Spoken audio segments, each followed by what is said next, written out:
On en cause beaucoup aujourd'hui, et notamment oui. à la une des quotidiens. Yann, c'est normal parce qu'aujourd'hui s'ouvre à Paris le grand rendez-vous, j'allais dire, consacré effectivement aux nouvelles technologies avec les grands noms de la tech, de l'économie, du numérique, du monde entier. Je parlais de Mark Zuckerberg, par exemple. Président. Ouais, quand même. Le président, il sera là ce matin, je crois, vers 11h au Salon Viva Technologie, juste à côté. C'est la 3e édition de ce salon et Mark Zuckerberg sera en conférence à 17h aujourd'hui. Le patron de Facebook. Ouais.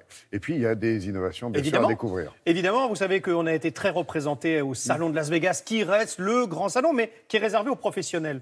Ce salon-là, jusqu'à samedi, est ouvert au public. Donc, c'est ça qui est sympa. C'est qu'on va pouvoir aller voir nos petites entreprises qui rayonnent dans le monde. Et on va pouvoir notamment voir pas mal de robots qui seront dans les allées pour vous indiquer le chemin des conférences, etc. Beaucoup d'intelligence artificielle, beaucoup de choses. Et puis, il y a un petit truc qui est sympa, c'est ce petit tissu qu'on va essayer de vous montrer ce matin.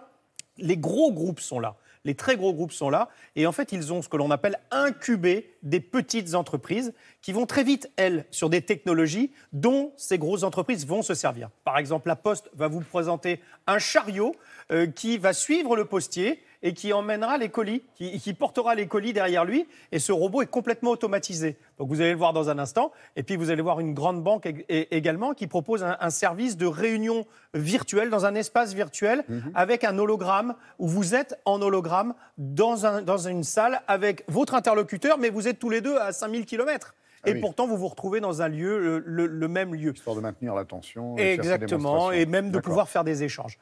Regardez, c'est d'ailleurs des choses donc, que vous verrez de ce salon Viva Technologie, si vous y allez. 3e édition. 3e édition, exactement.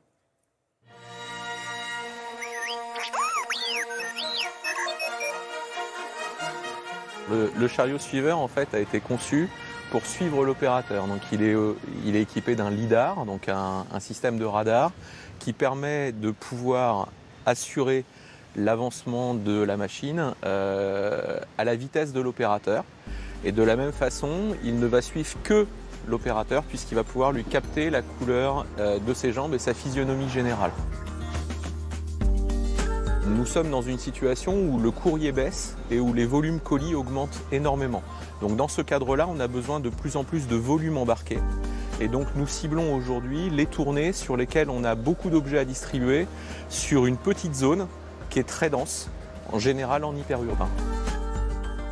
En fait, ce chariot répond à nos problèmes de circulation, d'emport de charge et d'ergonomie pour l'opérateur.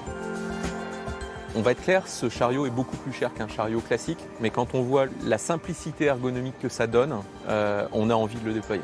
On m'a proposé un jour d'essayer ce prototype-là. Je l'essaye depuis janvier.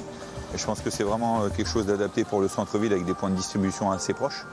Pour ma tournée, pour mon centre-ville, franchement, c'est très très bien. Je suis très satisfait. Alors l'innovation, c'est de pouvoir visiter un appartement à distance, en étant à 2 endroits dans le monde différents, et ensemble se retrouver et faire une visite dans un bien qui existe ou qui n'existe pas ailleurs dans le monde. On connaissait jusque-là la réalité virtuelle. La grande innovation, c'est d'y avoir rajouté, via une caméra 3D, un hologramme. Et donc le fait de pouvoir se rencontrer, rajouter l'humain en fait dans la visite 3D. Donc en plus de pouvoir échanger avec un autre individu, avec un autre être humain dans la réalité virtuelle, on va pouvoir s'échanger des documents, s'échanger des photos, alors qu'on est à des centaines ou des milliers de kilomètres l'un de l'autre, se donner un crayon, prendre des notes sur un document, s'envoyer ce document par mail, tout ça en 3 dimensions. Une fois qu'on est dedans, on oublie complètement qu'on a un casque sur la tête et on vit une expérience très facile, très intuitive. Donc on est convaincu du potentiel de la technologie.